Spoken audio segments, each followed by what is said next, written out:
आपका शिक्षा root YouTube channel पर स्वागत है। तो आपका ही तो यूट्यूब चैनल है, तो आप इसे सब्सक्राइब कर दो। और सबसे पहले आपकी खुशहाली की कामना करता हूँ, आप अच्छे होंगे, क्योंकि एग्ज़ाम टाइम में आपको अच्छा रहना पड़ेगा। आप अच्छे रहोगे तो ही आपकी एग्ज़ाम अच्छी होगी। तो अभी स्टार्ट करते हैं। आपको थंबनेल में दिख गया होगा कि अपन एक्सरसाइज कर रहे हैं 12th, मतलब जैसे देखो मैं समझाऊँ आपको, जो नई बुक है इस बार की, उसमें तो जो ये 12वीं एक्सरसाइज है 12th। और जो पुरानी बुक है पिछले ईयर की, तो उसमें मतलब 13वीं प्रश्नावली यही। तो देखो आज अपन 13.2 के जितने भी क्वेश्चन होंगे वो करने की कोशिश करेंगे और स्टार्ट करते हैं। तो देखो मैंने आपको इससे पहले वाली वीडियो में बता दिया है फॉर्मूले, जितने भी फॉर्मूले थे आप पहले उनको देख के आओ, फिर आप ये करना स्टार्ट, और उनको देखने के बाद में आप 5-7 बार करो। चलो मैं क्या करता हूँ, इसी वीडियो में समझा देता हूँ आपको वो फॉर्मूले क्या थी, और वीडियो को रोक के 5-7 बार इनको लिखना अपनी कॉपी में, जिससे मेमोराइज हो जाए। देखो टाइम तो ये है, आपको पहले से आते होंगे क्योंकि आपका एग्जाम टाइम है, सिलेबस से 2-3 बार हो भी गया होगा, लेकिन इनका ही आपको बार बार रिवीजन करना है। यही आपकी सक्सेस की है। Revision is the success of की। हाँ आप समझ लो आपके हिसाब से कैसी इंग्लिश है, मेरे को तो कम ही आते हैं अंग्रेजी। तो देखो अपने 5 पार्ट हैं। सबसे पहले है गनाब। गनाब की स्ट्रक्चर भी आपको आनी चाहिए, ऐसी होती है गनाब की स्ट्रक्चर। मेरे पास गनाब भी बना हुआ है, ये देखो ये। तो समझाता हूँ मैं आपको, वीडियो। ये देखो ये है गनाब। तो देखो मैं समझाता हूँ आपको इस चित्र में, ये क्यूबॉइड है गनाब। तो इसमें सबसे पहले आपको देखनी है कितने पृष्ठ हैं। तो इसमें गनाब में 6 पृष्ठ होते हैं। कितने? 6। 1 2 3 4 5 और 6। ठीक है। तो सबसे पहले बात करते हैं अपन ऐसे, इसकी बात करते हैं। तो ये एक आयत है, आपको दिख रहा होगा। तो देखो मैं यहाँ पे बना भी देता हूँ, एक का समझाऊंगा, आपको खुद अपने आप समझना है। तो आयत में एक तो होती है लंबाई और एक होती है चौड़ाई। तो आयत का क्षेत्रफल क्या होता है? लंबाई इंटू चौड़ाई। देखो मैं आपको है ना ये सूत्र आपको पहले तो याद करना है। पहला पॉइंट तो ये, यदि आपको याद नहीं है तो मैं निकालना सिखा सकता हूँ कि आप कैसे निकालो। गनाब का जो आयतन है, क्षेत्रफल है, जितने भी सूत्र है मैं बिल्कुल ऐसे निकाल के दिखा सकता हूँ। लेकिन अपने एग्जाम टाइम है, अब प्रूफ करने की कोई जरूरत नहीं है। नेक्स्ट आगे आप कभी देखो, अभी कभी कोचिंग करो तो देखते हैं अपन। तो देखो क्या हुआ, मैंने क्या बोला कि एक गनाब है, इसमें 6 पृष्ठ हैं और जो प्रत्येक पृष्ठ होता है वो आयत के समान होता है। तो 6 के 6 पृष्ठों को के क्षेत्र को जोड़ देंगे तो अपन इसका क्षेत्रफल हो जाएगा। लेकिन अपन को चाहिए आयतन। क्या चाहिए? आयतन। तो आयतन के लिए क्या होगा, तो लिख देता हूं यहाँ पे, घनाभ का आयतन, घनाभ आयतन LBH। L का मतलब लेंथ, मतलब लंबाई, B का मतलब विड्थ, मतलब चौड़ाई, और H का मतलब हो गया हाइट, मतलब ऊंचाई। तो इसको 2-3 बार लिखो साथ के साथ। फिर बात करते हैं अपन घन की। तो घन का आयतन होता है A³। फिर बात करते हैं अपन किसकी? बेलन की। तो बेलन का आयतन होता है πr²H। फिर बात करते हैं अपन शंकु की। तो शंकु का आयतन होता है 1/3 πr²H। अब बात करते हैं लास्ट गोले की। तो गोले का आयतन होता है 4/3 πr³। और अर्धगोले की बात करते हैं अपन। तो अर्धगोले का हो जाएगा 2/3 πr³।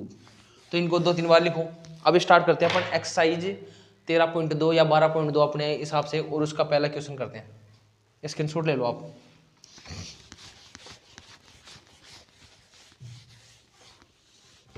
तो आपको क्वेश्चन है वो मेरे लेफ्ट में मिल ही जाएगा।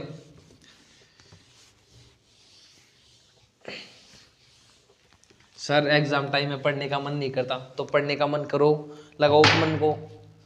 तो देखो क्वेश्चन करते हैं। फर्स्ट क्वेश्चन नंबर फर्स्ट है कि वो आप क्वेश्चन नंबर फर्स्ट देखते हैं, क्योंकि यही है एक्सरसाइज का। तो देखो आपको क्वेश्चन मेरे लेफ्ट में मिल जाएगा, दोबारा बोल रहा हूँ ये। तो देखो क्या कि एक ठोस एक अर्धगोले पर खड़े एक शंकु के आकार का बना है। एक ठोस है जो एक अर्धगोले के ऊपर खड़े एक शंकु के आकार का है, जिसकी त्रिज्या 1 सेंटीमीटर है तथा शंकु की ऊंचाई उसकी त्रिज्या के बराबर है। चलो देखो, और इसका ठोस का आयतन पाई के पदों में निकालना अपन को। तो देखो आप ध्यान समझने की कोशिश करना भाई, कि एक ठोस है वो अर्धगोले पर, अर्धगोला है उसके ऊपर शंकु के आकार का शंकु रखा हुआ है। तो ये ठोस हो गया, तो अर्धगोला हो गया एक तो अपने पास, और एक हो गया शंकु। ठीक है। और इसकी जो ये अर्धवृत्त है, इसकी त्रिज्या है 1 सेंटीमीटर। और एक चीज और दे रखी है इसने कि जो शंकु की हाइट भी है वो भी त्रिज्या के बराबर है, मतलब h का मान भी 1 सेंटीमीटर है। तो अपन कैसे लिख सकते हैं, r बराबर h बराबर 1। ठीक है, तो देखो अब करते हैं, इन दोनों का आयतन निकालने के लिए लिखेंगे अपन, क्या लिखेंगे, शंकु का आयतन प्लस अर्धगोले का आयतन। तो देखो इसको दो तरीके से करने की कोशिश करेंगे, एक तो आपके जो स्कूल में कराते हैं वो, और एक मैं। तो देखो शंकु का आयतन लिखेंगे, क्या होता है शंकु का आयतन, 1/3 पाई r स्क्वायर h, और अर्धगोले का होता है 2/3 पाई r क्यूब। तो देखो r का और h का मान तो 1 सेंटीमीटर है, तो अपन क्या करते हैं, देखो मैं बताऊं आपको, 1/3 है, और पाई इन दोनों में पाई है, r स्क्वायर भी है, और h और r एक ही चाहिए आप, चलो मैं कर ही देता हूँ यहाँ पे। कैसे करेंगे अपन, 1/3 कॉमन ले लिया, पाई कॉमन ले लिया, r स्क्वायर कॉमन ले लिया, यहाँ पे बचा h प्लस r। तो देखो h भी r है, या फिर अपन यहाँ पे मान रख देते हैं 1/3, और ये 2h बचेगा, क्योंकि 2r, सॉरी ये 2r है, 2r, क्योंकि यहाँ पे 2 रहेगा नहीं, तो अपन ने तो 1/3 को मान लिया, तो पाई का मान पाई ऐसे कैसे, r की जगह रखेंगे 1 × 1, और h का मान 1 और 2 × 1, तो हो गया कितना, 1/3 पाई, और 2 और 1 3, 3 से 3 कैंसिल हो जाएगा, तो अपने पास बचेगा पाई सेंटीमीटर क्यूब। ये तो फर्स्ट। दूसरा वे कैसे, कि यहाँ पे डायरेक्ट मान पुट कर दे अपन, 1/3 ऐसे कैसे, पाई का मान ऐसे कैसे, r का मान रखेंगे अपन 1 सेंटीमीटर, 1 × 1 सेंटीमीटर क्यूब। क्यों, क्योंकि 3 बार सेंटीमीटर आ गया, प्लस यहाँ पे रखेंगे 2/3 पाई, वही 1 × 1 सेंटीमीटर, तो कितना हुआ, पाई/3 सेंटीमीटर क्यूब, प्लस यहाँ पे 2π/3 सेंटीमीटर क्यूब। तो हो गया, दोनों में 3 समान है, तो हो गया 3π/3 सेंटीमीटर क्यूब, 3 से 3 कैंसिल आउट हो गया, तो आयतन आ गया अपने पास पाई सेंटीमीटर क्यूब। देखो नेक्स्ट क्वेश्चन करते हैं।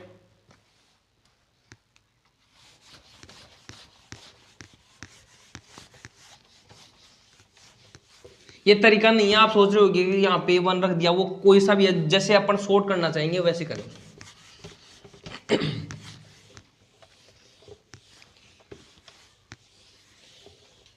और आपको यदि आपको ये क्वेश्चन आते हैं तो आप इसको क्या करो कि एक बार देख लो, अपन क्वेश्चन को जितनी बार निकालेंगे उतनी बार कुछ ना कुछ नया सीखते हैं।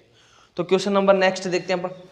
क्वेश्चन नंबर 2 है, एक इंजीनियर के विद्यार्थी रचेल से एक पतली एल्यूमिनियम की शीट का प्रयोग करते हुए एक मॉडल बनाने को कहा गया। कोई भी था, जैसे आप में से कोई रचेल हो सकता है।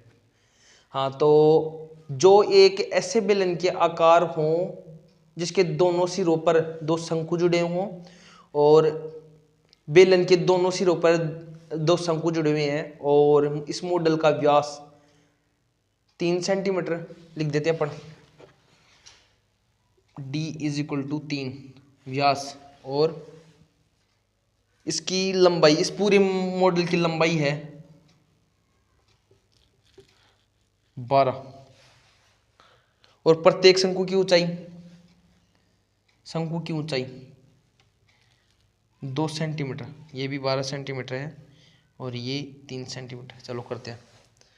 तो यदि रचेल प्रत्येक शंकु की ऊंचाई, हाँ बता दिया अपन ने, रचेल द्वारा बनाए गए मॉडल का टोटल व्यास बताना है, इसमें हवा भरनी है अपन। देखो मैं समझाऊंगा आपको क्या है ये प्रश्न ये है कि कोई रचेल नाम का लड़का था, उसने क्या किया, उसे एक मॉडल बनाने के लिए क्या कहा गया कि एक जो बेलन है, क्या है ये बेलन, और बेलन के दोनों सिरों पर ये बेलन बना दिया।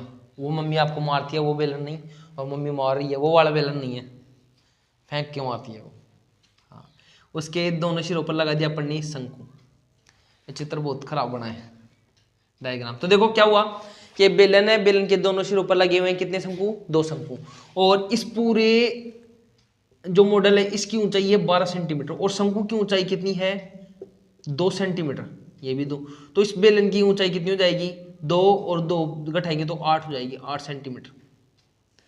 तो अब क्या करते हैं, देखो, और इस जो ये शंकु है इसका व्यास है 3 सेंटीमीटर, तो त्रिज्या कितनी हो जाएगी तो अपन अभी यहाँ पे रखेंगे क्या क्या दे रखा अपन को। आर का मान तो दे रखा है 3/2 सेंटीमीटर। इस बेलन की ऊंचाई, बेलन की ऊंचाई दे रखी है, बेलन की ऊंचाई को अपन S1 ले लेते, लिख देते हैं यहाँ पे। बेलन की ऊंचाई, बेलन की ऊंचाई है 8 सेंटीमीटर और शंकु की ऊंचाई, शंकु की ऊंचाई है 2 सेंटीमीटर। तो देखो अब कैसे आयतन कैसे निकलेगा, ये शंकु और ये शंकु, तो दो तो शंकु हो गए अपने पास और एक बेलन हो गया। तो क्या करेंगे अपन, ऐसे लिखेंगे, दो तो शंकु और एक बेलन। तो 2 इंटू एक शंकु का आयतन कितना होता है वही आपको पता है, 1/3 पाई आर स्क्वायर एच। ये शंकु की ऊंचाई है, इसे H1 कह देते हैं अपन। ये लो, ये H1 हो गया, ये H2 हो गया, कंफ्यूजन ना हो। और बेलन का आयतन कितना होता है, पाई आर स्क्वायर, और ये हो जाएगा H2। तो रखते मान वही मैंने आपको बता दिया है, दोनों तरीके से आप कर लेना अपने आप। तो मैं आपको शॉर्ट बताऊंगा। देखो इसमें पाई है, इसमें भी पाई है। पाई का मान अपन बाद में रख लेंगे कॉमन लेके। 3 है, 3 तो रहने दो, और क्या कॉमन है, पाई है, आर स्क्वायर तो अपन कॉमन ले लिए इसमें पूरे में से, पाई आर स्क्वायर। अपने पास बचा यहाँ पे 2/3 और H, ये H1 है, ये शंकु का, शंकु की ऊंचाई, प्लस यहाँ पे बचा अपने पास है H2। तो पाई का मान रख देते हैं अपन 22/7। आर का मान अपने पास है 3/2 इंटू 3/2 और 2/3 ऐसे कैसे रख दिया अपन ने। H1 का मान कितना है 2, प्लस H2 का मान कितना है 8। तो ये कैंसिल हो रहा है, इसको काट दिया 2 से 11 बार, तो 3 3 9, 11 इंटू 9 और 7 दूना 14 सेंटीमीटर। देखो सारा सेंटीमीटर में, तो लास्ट में सेंटीमीटर क्यूब लगा देना आप। तो ये हुआ 2 दूना 4 और प्लस 8। देखो मैं क्या करता हूँ, अब क्या करता हूँ, ये दो यहाँ पे 3 है नीचे, यहाँ पे 3 है और यहाँ पे नहीं है। अब मेरे को वो एक तो तरीका क्या है कि 3 को मल्टीप्लाई किया 8 से, तो 8 3 24, 24 से 4 28। एक क्या करते हैं अपन, क्या करेंगे कि यहाँ पे मैं लगा दूँ 3 और यहाँ पे भी 3 लगा दूँ, तो नीचे की संख्या समान हो जाएगी। अपने आप जैसा करना चाहो वैसे कर लेना। तो आप पहले ऐसा करना, क्या करोगे आप कि यहाँ पे लगा दिया मैंने 3, ऊपर नीचे 3 से मल्टीप्लाई कर दिया। तो क्या करें, अब क्या हो जाएगा, 11 इंटू 9, 9 है ये 14, और ये नीचे वाली संख्या समान 8 3 24, 24 और 4 28/3। या फिर ऐसे भी कर सकते हैं अपन, कैसे, 1 लगा दिया, 3 एकम 3, 4 एकम 4, 8 3 24, अपने हिसाब से कर लेना जैसे आपको अच्छा लगे। तो अब करते हैं अपन 11 इंटू 9 इंटू 14 इंटू 28 इंटू 3, 3 को कैंसिल कर दिया, ये लो 3 बार गया, ये 7 दूना 14, 14 दूनी 28 काट दें, 14 दूनी 28। अपने पास बचा 3 दूना 6, 6 को 11 से मल्टीप्लाई करेंगे तो हो जाएगा 66 सेंटीमीटर क्यूब। स्क्रीनशॉट ले लो आप। क्वेश्चन नंबर नेक्स्ट करते हैं अपन।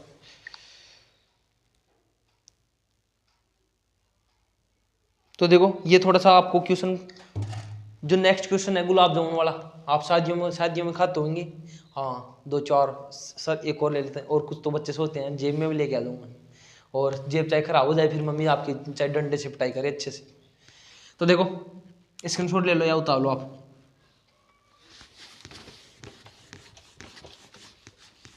ये हमारा डस्टर भी खराब हो गया, नया नया सही था, जैसे इसने भी अच्छा वो कर लिया। दूसरी डस्टर से रफ करते हैं।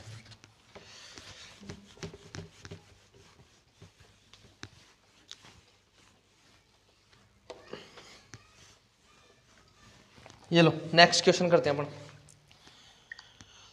हाँ, एक गुलाब जामुन में उसके आयतन की लगभग 30% चीनी की चाशनी होती है, और 45 गुलाब जामुन एक बेलन के आकार के हैं जिनके दोनों सिरों पर अर्धगोलाकार हैं, जिनके दोनों सिरे अर्धगोलाकार हैं। तो इसकी लंबाई 5 सेंटीमीटर है और जो व्यास है वो 2.8 सेंटीमीटर है। देखो समझाता हूँ मैं आपको। क्या हुआ, एक गुलाब जामुन ऐसे, ये लो, तो इस पूरे गुलाब जामुन की लंबाई है 5 सेंटीमीटर, और इसके 2 अर्धगोले लगे हुए हैं इसके दोनों तरफ। इनका व्यास है 2 डी इज इक्वल टू 2.8। तो इसकी त्रिज्या हो जाएगी 1.4। तो अब सुनो ध्यान से, 1.4 तो ये हो गई इसकी 1.4, दूसरी 1.4 ये हो गई। तो बीच में ये घटाएंगे तो अपने पास आ जाएगा 22 2.2। तो इस बेलन है, बेलन की ऊंचाई आ जाएगी अपने पास 2.2। देखो इसको ऐसे मत समझो, आप इसको ऐसे समझो। ये लो, यदि मैं बेलन को ऐसे खड़ा कर दूं तो इस जो पूरा गुलाब जामुन इसको ऐसे खड़ा कर दूं तो ये इसकी ऊंचाई आ जाएगी, तो ये ऐसे ही है। तो देखो अब क्या क्या दे रखा है, क्या क्या निकालना है। देखो एक अर्धगोला और एक अर्धगोला मिलके पूरा एक गोला बनाएंगे और एक बेलन। तो अपने को निकालना है किस चीज का। और सुनो ध्यान से, इसकी 30% चाशनी, कितनी 30%। देखो आपको कुछ परसेंट की भी समझाता हूँ मैं आपको। मैंने लिखा है यहाँ पे 10%, कितना 10%। तो 10% का मतलब होता है 10 तो ऐसे कैसे, और प्रतिशत का मतलब होता है देखो प्रतिशत 1/100। तो देखो ये क्या हो जाएगा 1/100, मतलब 100 का 1/10वां भाग। ये 10%, मैं यहाँ पे लिखा मैंने 30%, तो क्या लिखेंगे 30/100। तो 1 0 से 1 0 कैंसिल आउट हो गई, तो कितना हो जाएगा 3/10। और 45 रसगुल्ले हैं 45। तो अपन क्या करते हैं, सबसे पहले एक जो गुलाब जामुन है, रसगुल्ला नहीं गुलाब जामुन है, उसका आयतन निकालेंगे, उसको मल्टीप्लाई करेंगे 45 से, और फिर और मल्टीप्लाई कर देंगे 3/10 से, क्योंकि 30% चाशनी चाहिए है ना। तो चलो करते हैं, थोड़ा सा बड़ा और अच्छा कैलकुलेटिव क्वेश्चन है, तो इसको आप अच्छे से देखना। तो अब देखो क्या क्या दे रखा अपन को। एक तो दे रखी है त्रिज्या का मान है यहाँ पे r = 1.4, और इस बेलन है, इस बेलन की ऊंचाई है 2.2। अब निकालते हैं। तो देखो अर्धगोला अर्धगोला मिलके बनाएंगे, दो अर्धगोले मिलके बनाएंगे एक पूरा गोला, और एक हो जाएगा बेलन। तो अपन लिख देते हैं यहाँ पे डायरेक्ट ही गोले का आयतन और प्लस बेलन का आयतन, बेलन का आयतन। तो गोले का आयतन होता है 4/3 πr क्यूब, और इसका πr²h। तो देखो वही, पहले आपको क्या करना है, जो चीज़ कॉमन है उसको कॉमन ले लो, ये सॉल्यूशन में सही रहेगा। तो ये हुआ πr², और यहाँ पे बचा 4/3 r + h। तो ठीक है, नेक्स्ट अभी इसको और सोल्व कर लेते हैं अपन। चलो कर देते हैं। यहाँ पे पाई का मान अपन ने रख दिया 22/7, और आर का मान अपने को रखना है 1.4। तो मैं इसको कैसे ऐसे कर सकता हूँ 10/5। तो ये करते हैं अपने से 14/10। देखो क्या हुआ कि मैंने पॉइंट हटा दिया। तो एक मैं आपको बताऊं कि किसी भी संख्या के आगे अगर अपन 10 से मल्टीप्लाई करते हैं, सॉरी 10 से डिवाइड करते हैं, 10 का भाग देते हैं, तो उस संख्या का पॉइंट लगाने में आसानी रहेगी। तो अपन पूरी कैलकुलेशन करके, यदि अपन अपने पास 10 आए तो नीचे ऊपर पॉइंट लगा देंगे, 100 आए तो दो संख्याओं के बाद में पॉइंट लगा देंगे, 1000 आए तो 3 संख्याओं के बाद में, तो ये आसानी रहेगी। तो अपन यहाँ पे लिख देते हैं 14/10। अब करते हैं इसे 4/3 ऐसे कैसे, आर का मान हुई 14/10, और एच का मान अपने पास है 22/10। ये लो, तो 22/7। हाँ, और एक बात, ये पर्सन ऐसे समझ में भी नहीं आएंगे, आपको अच्छे से करना है। तो 14/10 × 14/10। अब करते हैं, देखो ये हो गया 30। हाँ, एक चीज़ और बताऊँ आपको, क्या बता रहा था मैं यहाँ पे, ये मैं यहाँ पे ऊपर नीचे 3 से मल्टीप्लाई कर दूंगा, तो यहाँ पे आ जाएगा 30, यहाँ पे भी जाएगा 30, 30, तो ऊपर वाली संख्या को ऐड कर देंगे। तो 14 चौक 56, और 22 को 3 से गुण मल्टीप्लाई करेंगे तो हो जाएगा 66। अब ऐड करते हैं, क्योंकि नीचे तो 30 हो ही गया, और दोनों को ऐड करेंगे तो हो जाएगा कितना 6 6 12 का 2 1, और 6 6 12। ये लो, ये एक गुलाब जामुन का इतना आया। अब करते हैं, अब अपने को कितने गुलाब जामुन का चाहिए 45 का, तो 45 से मल्टीप्लाई कर दिया। और दूसरा कि कितनी चाशनी है 3/10, 30% का मतलब अभी बताया था 30% का मतलब कितना हुआ 3/10। चलो अब कैंसिल आउट करते हैं किसको, तो 30 को कैसे लिखेंगे अपन 3 × 10, तो 3 से 3 कैंसिल आउट हो गया, और इसको 2 से काट दिया।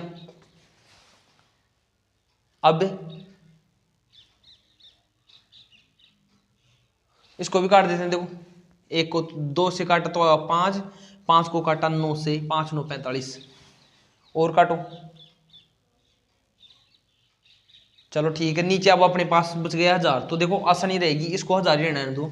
अब इनको जितने भी बच्चे हैं इनको मल्टीप्लाई कर लो। तो अपन गुणा करेंगे किसको, क्या क्या बचा अपने पास ऊपर, 22 इंटू 14 इंटू 122 इंटू 9 और नीचे है अपने पास 1000। देखो डायरेक्ट अब इनको मल्टीप्लाई करने के बाद में डायरेक्ट 1000 का भाग दे देंगे। और किस में है, सेंटीमीटर में है वो देख लेते हैं, किस में परसेंट, सेंटीमीटर में है या, हाँ सेंटीमीटर में है। तो ये लोग सेंटीमीटर लगा देंगे, सेंटीमीटर क्यूब। अब करते हैं, देखो क्या करेंगे, मल्टीप्लाई करते हैं यहाँ पे। तो मैं देखो एक ट्रिक बताता हूँ आपको, इस जो 22 है इसको मैं लिख सकता हूँ यहाँ पे 11 इंटू 2, ठीक है। तो ये 14 दूनी 28 हुआ।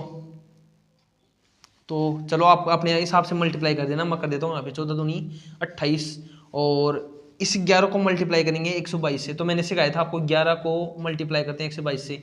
तो किसी भी संख्या को 11 से मल्टीप्लाई करेंगे तो क्या कैसे करेंगे, 2 को ऐसे कैसे, 2 और 2 हुआ 4, 2 और 1 हुआ 3 और 1, तो ये अपने पास आ गया 1342।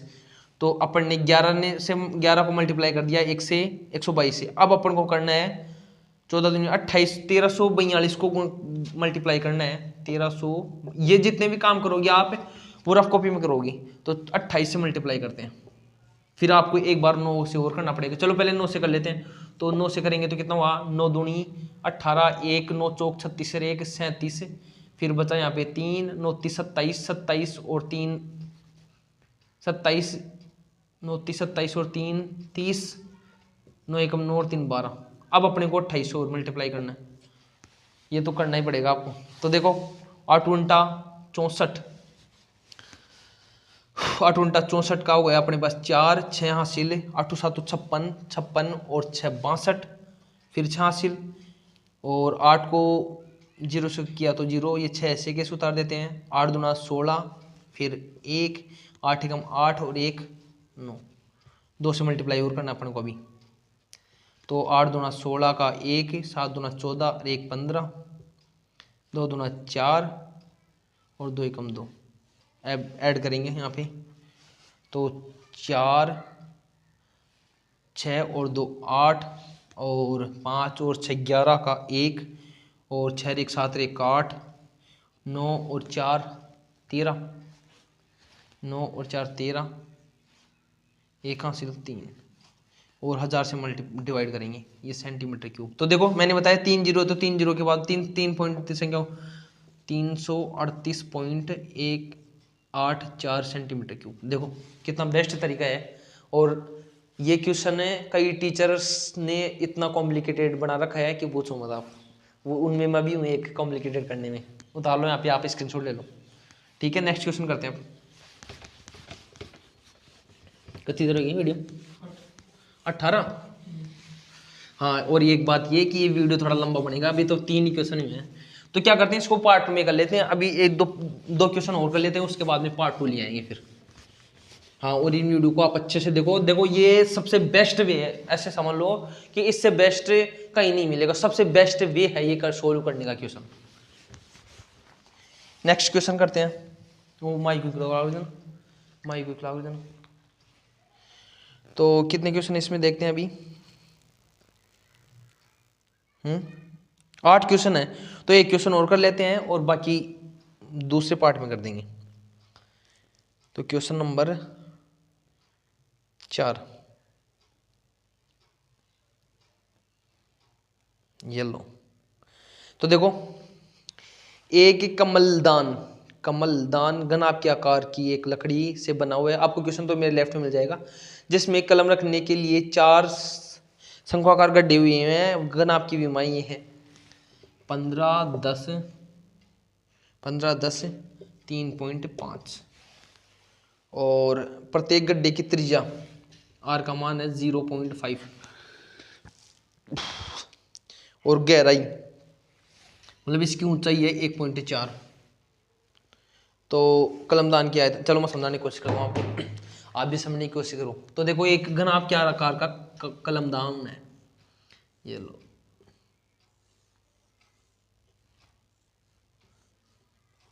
वाह क्या चित्र बनाया मैंने, आप भी ऐसा बनाते हो, चलो ठीक है बना ले। 4 1 2 3 4, मैं समझाता हूँ। ये अपने पास घनाभ है और इसमें हाँ ऐसे देखो, ये मैंने घनाभ का आकार, ये घनाभ ये घनाभ, ये घनाभ, ये घनाभ। तो अब क्या क्या हुआ कि ये पूरा जो घनाभ का आयतन था उसमें जो ये चार शंकु थे, ये 4 शंकु वो निकाल लिए गए। इनका रखने का है, क्योंकि ये रखेंगे तो इनकी जगह थी वो खाली जगह मतलब ये स्पेस खत्म हो गया, 4 शंकुओं के बराबर का सेफ स्पेस खत्म हो गया। तो अपन क्या करेंगे, जितना भी घनाभ का आयतन है वो निकालने के बाद में इन चारों जो घनाभ है, ओ सॉरी चारों शंकु है, उनके आयतन को अपन को माइनस करना है। तो देखो घनाभ का आयतन पता है आपको, बोलो तो LBH। पहले तो क्या क्या दे रखा है वो लिखो आप। तो इस जो ये शंकु है इसकी त्रिज्या है 0.5। तो अपन मैं इसको ऐसे लिख सकता हूँ 1/2 सेंटीमीटर। सेंटीमीटर में है ना ये, फिर हाँ ठीक है सेंटीमीटर में है, सेंटीमीटर। और इसकी विमाएं है 15, 10 और 3.5। तो निकालते हैं इसका पूरे घनाभ का आयतन हो जाएगा LBH माइनस का 4 है, तो एक शंकु को 4 से मल्टीप्लाई कर देंगे, तो 4 × 1 का आयतन होता है 1/3 पाई r स्क्वायर h। ठीक है, तो L यहाँ पे हम रख देते मान 15 × 10 इसको रखेंगे अपन 35/10।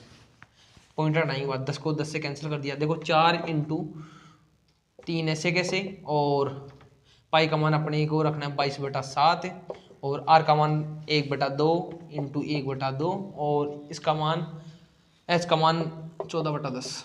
वही पॉइंट हटा दिया। अब देखो करते हैं, 10 से 10 कैंसिल आउट हो गया, तो अब मल्टीप्लाई करेंगे 15 को 35 से। तो आप करो, मैं भी करता हूँ। 15 5 75 का 5 7 15 45 और 7 52 सेंटीमीटर क्यूब। आगे देखो, अब करते हैं मल्टीप्लाई। 7 गुणा ये 2 से तो 2 कैंसिल आउट हो गया, 3 कैंसिल आउट हो गया, 2 से इससे हो गया, और ये 2 कैंसिल आउट हो गया इससे। तो अब अपने पास बचा 3। तो चलो मल्टीप्लाई करते हैं। पहले तो 2 को मल्टीप्लाई करेंगे 22 तो 44/3 और 10। तो अब आप अपन क्या करते हैं सेंटीमीटर क्यूब। और तो अपन क्या करते हैं, देखो ये जो 3 है 3 को 3 से डिवाइड कर देते हैं पहले। तो कर लो आप, 3 से डिवाइड करेंगे तो 3 एकम 3, फिर बचा 14, 3 चौक 12, और 3 चौक 12, और फिर बचा अपने पास 2, 3 छिके 18। तो अपने पास बचा 14.6 कुछ आया, और इससे 10 से डिवाइड और करेंगे तो कितना हो जाएगा 525 सेंटीमीटर क्यूब में से घटाना अपने को 1.4 सेंटीमीटर क्यूब। तो कितना हो जाएगा ये 523.6 सेंटीमीटर क्यूब। ये लो, और बाकी करेंगे कल। थैंक यू, चैनल को सब्सक्राइब करें।